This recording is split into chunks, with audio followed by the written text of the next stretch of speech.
Radhe Radhe everyone, आप देख रहे हैं सीरियल सियापा, जहाँ पे हम देते हैं आपको आप के फेवरेट शो राधा कृष्ण की पूरी इंटरेस्टिंग अपडेट। आज रात के एपिसोड की शुरुआत होती है श्री कृष्ण के सोने के साथ, जो कि वन में थोड़ा विश्राम कर रहे होते हैं।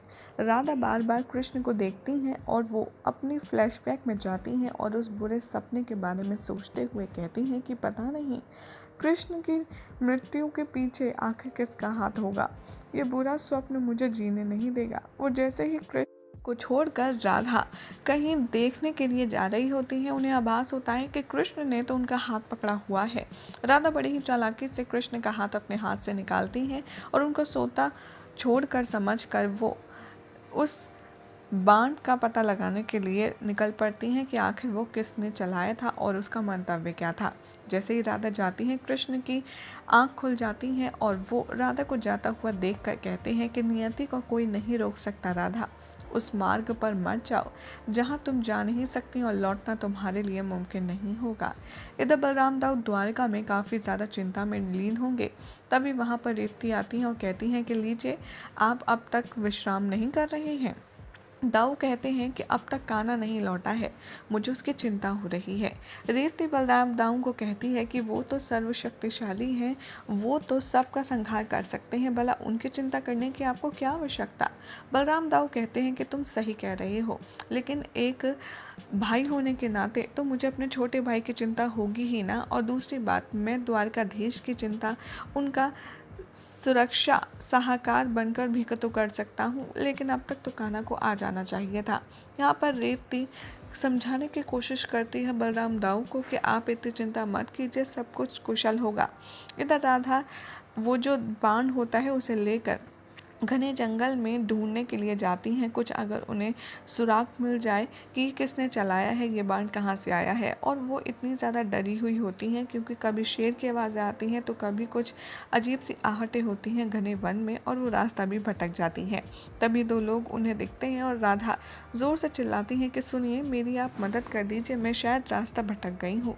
और जैसे ही दो शख्स मुड़ते हैं, उनके पास में बड़े बड़े हथियार होते हैं, जिसे देखकर राधा घबरा जाती हैं और वो छुप जाती हैं और खुद अपने आप से बात करते हुए कहती हैं कि मैं इतनी मूर्ख कैसे हो सकती हूँ। इतने घने जंगल में मैं दो अनजान लोगों से सहायता कैसे ले सकती हूँ, जबकि मुझे पता भी नहीं है कि वो कौन है और कैसे हैं। तभी यहाँ पर वो दोनों राधा को देखने लगते हैं और ढूंढने लगते हैं और राधा भी काफ़ी ज़्यादा पैनिक होने लगती हैं। यहाँ पर छुपन छुपाई करते हुए राधा को जैसे ही लगता है कि शायद मैं अब बच गई हूँ, वो जैसे ही मुड़ती है, उनके सामने वो शख्स खड़ा होता है जो उन दो आदमियों में से एक होता है। और राधा उसे देखकर इतना ज़्यादा दौड़ती हैं कि वो हर बड़ाहट में फिर से वहीं पहुँच जाती हैं जहाँ पर उस शख्स का पहला इंसान मौजूद होता है। यानी कि राधा फंस जाती हैं दोनों अनजान व्यक्तियों के बीच में। जैसे ही वो उस पर प्रहार करने वाले होते हैं, राधा कहती है कि सुनिए, आप बात सुनिए, मैं कौन हूँ आपको पता भी नहीं है, मैं द्वारका से हूँ, मैं महल में रहती हूँ। द्वारका का नाम सुनते ही वो दोनों ही शख्स अपने शस्त्र डाल देते हैं और कहते हैं कि बस हमारे लिए यही काफ़ी है कि आप द्वारका से हैं देवी, आप श्री कृष्ण की नगरी से हैं। श्री कृष्ण तो इतने ज़्यादा सरल दयालु हैं कि हम पता ही क्या, और इसीलिए हम द्वारका वासियों से अत्यंत प्रेम करते हैं। राधा ये सुनकर काफ़ी ज़्यादा सरप्राइज होती है और वो दोनों शख्स पूछते हैं कि क्या आपने कभी श्री कृष्ण यानी कि द्वारकाधीश को देखा है, वो कैसे दिखते हैं। राधा यहाँ पर श्री कृष्ण का वर्णन इस तरह करती हैं कि वो बहुत ही ज़्यादा एपिक हो जाता है, जिसे सुनकर वो दोनों खुश हो जाते हैं और कहते हैं कि वाह वाह, कितना सुंदर वर्णन किया है, क्या आपने कभी श्री कृष्ण से बात की है। राधा कहती हैं कि हाँ, अवश्य की है, और वो द्वारकाधीश बिल्कुल सही मायने में है, क्योंकि वो अलौकिक है, उनका रूप अलौकिक है। जब वो चलते हैं तो सूर्य का तेज भी उनके प्रकाश के पीछे छिप जाता है। राधा फिर बाद में सारा वर्णन समाप्त करती हैं और उन दोनों को देखती हैं। तभी वो दोनों शख्स कहते हैं कि देवी, इतने घने वन में इतनी रात्रि को आप यहाँ, कोई काम है।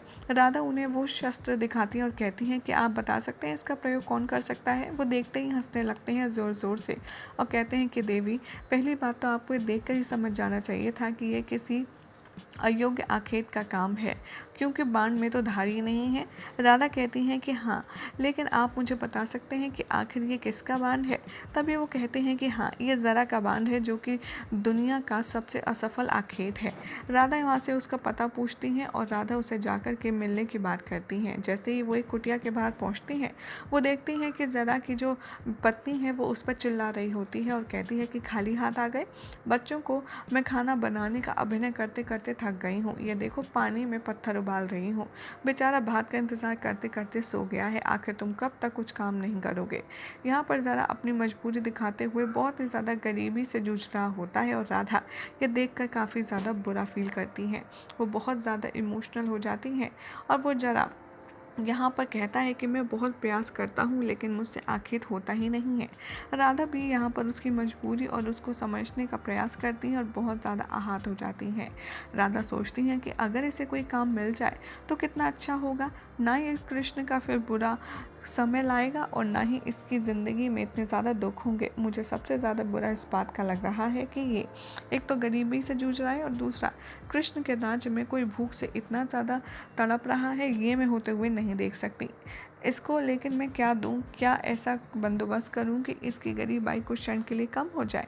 राधा अपनी हाथ पर पहनी हुई अंगूठी को देखती हैं और सोचती हैं कि ये इसे दे दूं, लेकिन ये तो कृष्ण ने दी है। तभी वहाँ पर फ्लैशबैक में गोलोक का सीन दिखाया जाएगा, जहाँ पर कृष्ण और राधा गोलोक में अपना वर्णन कर रहे होंगे प्रेम का, कि कौन किससे कितना प्रेम करता है। तभी राधा कृष्ण से कहती हैं कि ये कल्प वृक्ष प्रतीत है मेरी इच्छा पूरी होने का, जो तुमने सदैव पूरी की है। यहाँ पर यह संसार का सबसे स्वादिष्ट भोज, ये कहकर माखन की मटकी को श्री कृष्ण ले आते हैं अपने मध्य।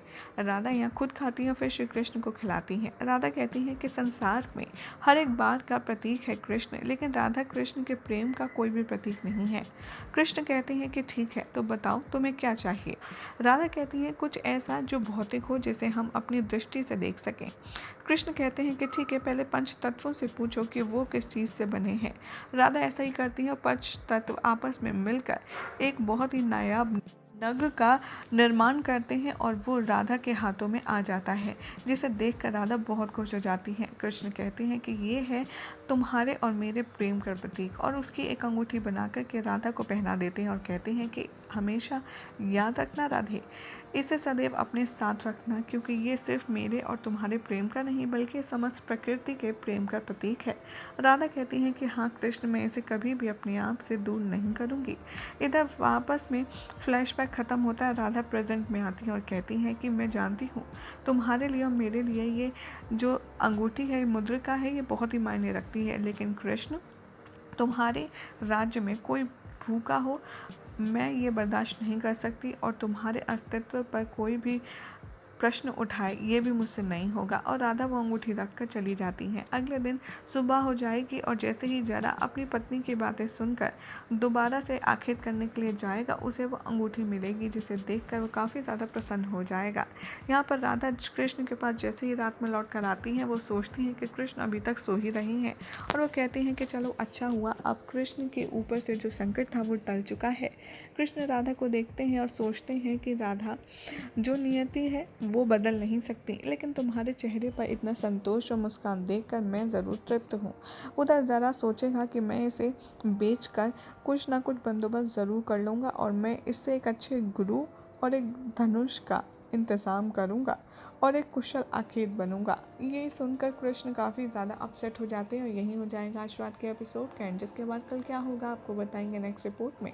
ऐसे ही मज़ेदार अपडेट्स के लिए हमारे चैनल को सब्सक्राइब करें और इस वीडियो को लाइक शेयर करना बिल्कुल भी ना भूलें।